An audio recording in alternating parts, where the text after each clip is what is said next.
Hello बच्चों, आज हम मूल कॉन्सेप्ट का लेक्चर लेके आए हैं और इस लेक्चर में आज हम स्टार्ट कर रहे हैं नंबर ऑफ न्यूट्रॉन। क्या स्टार्ट कर रहे हैं? Number of neutron. क्योंकि इससे पहले जो लेक्चर आपको अपलोड किए हैं यूट्यूब पे, उसमें पढ़ाए थे नंबर ऑफ इलेक्ट्रॉन निकालने के लिए और नंबर ऑफ प्रोटॉन निकालने के लिए। क्योंकि उसका जो मेन हेडिंग था classification of number of electron, number of proton और number of neutron in molecules. देखिए, उसमें तो आपका इलेक्ट्रॉन और प्रोटॉन हो चुका है।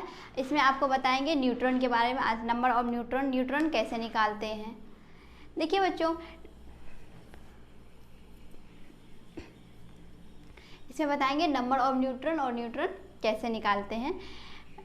देखिए, यहाँ पे सबसे पहले एक एटम है। आपको उस दिन भी बताया, उस लेक्चर में समझाए थे। एटम है, ये एक्स इसका सिंबल है, जेड इसका एटॉमिक नंबर होता है और ए एटॉमिक मास होता है। देखिए, ए बराबर एटॉमिक मास के किसका number of proton plus number of neutron का होता है, जो न्यूक्लियस के अंदर होता है। न्यूक्लियस के अंदर क्या होता है? देखिए, ये न्यूक्लियस है। न्यूक्लियस के अंदर क्या होता है? Proton plus neutron. इसके चारों तरफ ऑर्बिट होता है, ये ऑर्बिट होता है। इसमें क्या घूमता है? रिवॉल्व करता है। क्या रिवॉल्व करता है इसके चारों? इलेक्ट्रॉन। क्या करता है? इलेक्ट्रॉन। ए इक्वल टू जो मास होता है, एटॉमिक मास इक्वल टू क्या होगा? Proton plus neutron. और जेड इक्वल टू प्रोटॉन होता है। जेड जो atomic number equal to proton होता है। ए देखिए, यहाँ पे ए बराबर, क्योंकि ए बराबर पी प्लस एन है, मतलब प्रोटॉन प्लस न्यूट्रॉन है, तो ए बराबर जेड और पी तो इक्वल है, इसलिए जेड प्लस एन। तो एन बराबर में हम क्या निकाल सकते हैं? ए माइनस जेड। ए माइनस एटॉमिक नंबर, मतलब atomic mass minus atomic number. देखिए, ए क्या है? एटॉमिक मास है, और जेड क्या है? एटॉमिक नंबर है। ए एटॉमिक मास है और जेड एटॉमिक नंबर है। फिर देखिए, यहाँ पे एक क्वेश्चन है, हम क्वेश्चन नहीं, कॉन्सेप्ट ही है नंबर ऑफ न्यूट्रॉन निकालने के लिए। सपोज इसको हम माने हैं, suppose A X plus B Y, A X plus B Y है। इसमें हम निकालेंगे नंबर ऑफ न्यूट्रॉन। देखिए, नंबर ऑफ न्यूट्रॉन निकालने के लिए देखिए, ये फॉर्मूला होता है A minus Z I X I into number of molecules of A X plus A X into B Y. ऐसे निकालते हैं हम। देखिए, वेयर ए क्या है? Mass number of atom. Mass number क्या है? Atom A B mass number. A क्या है? Mass number. और जेड क्या है? एटॉमिक नंबर है। ए मास नंबर है और जेड एटॉमिक नंबर है। फिर देखिए, इसी में एक क्वेश्चन लिए हैं। ये कॉन्सेप्ट तो आपको समझ में आ गया है। ये कॉन्सेप्ट से हम निकालते हैं नंबर ऑफ न्यूट्रॉन निकालते हैं। देखिए, ए माइनस जेड, देखिए न्यूट्रॉन निकालने के लिए ए माइनस जेड, और उसके बाद एक्स आई और नंबर ऑफ मॉलिक्यूल से ए एक्स बी वाई। देखिए, A mass number of atom, B atomic number of atom. How many neutrons in 10⁻17 molecules of CO2। इसमें न्यूट्रॉन निकालने के लिए बोल रहा है। देखिए क्वेश्चन, अब ये कॉन्सेप्ट हम लिखेंगे। देखिए, ये कॉन्सेप्ट हम लिख चुके हैं यहाँ पे। फिर देखिए, यहाँ पे क्या है? A minus Z, A minus हम जेड करेंगे। देखिए, CO2 है, हम समझाते हैं आपको। CO2 का मास कितना होता है? इसका मास होता है 12, इसका होता है 16। CO2 का 12 मास होता है और ऑक्सीजन का मास कितना होता है? 16 होता है। देखिए, 12 जो है, क्या किए हम? ए माइनस जेड है, पहले ए का, मतलब देखिए ए माइनस जेड है, तो कार्बन का हम लेंगे 12 माइनस कार्बन का 12 क्या लिए? मास नंबर लिए हैं, मास, और 6 जो है एटॉमिक नंबर। 12 माइनस 6 इंटू ये कितना है? कार्बन कितना है? 1 है, 1 हो गया, क्योंकि देखिए यहाँ पे मल्टीप्लाई है x। फिर क्या हुआ कि फिर देखिए, अब हम ऑक्सीजन का बात करते हैं। ऑक्सीजन कितना? ऑक्सीजन का मास कितना है? 16 और एटॉमिक नंबर कितना है?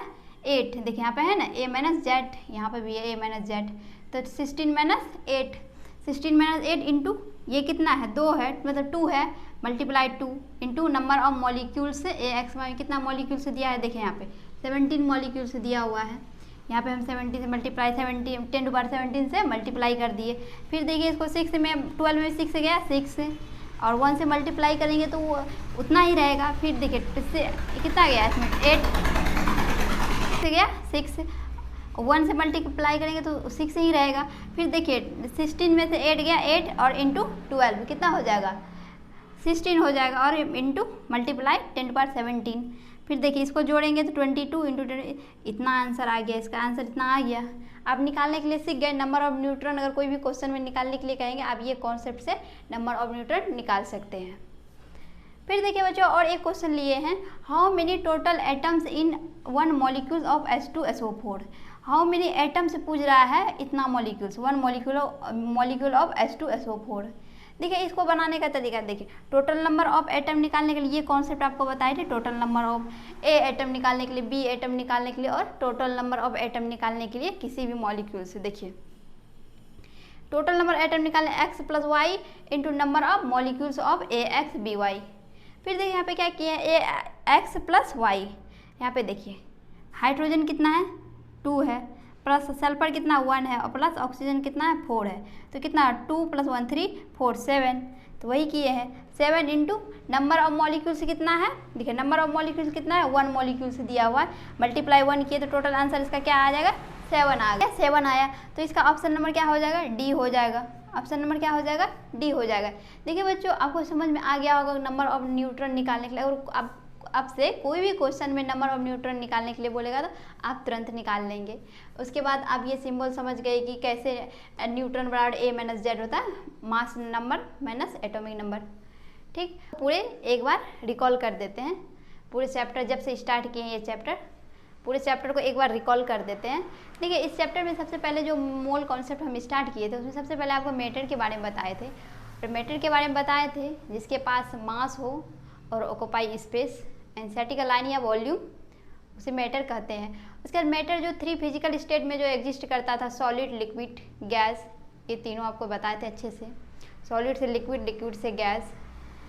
उसके बाद फिर आपको बताए थे बच्चे आगे कि मैटर का जो क्लासिफिकेशन किए थे, मिक्सचर, मैटर का जो क्लासिफिकेशन किए थे दो भाग में, एक मिक्सचर दूसरा प्योर सब्सटेंस।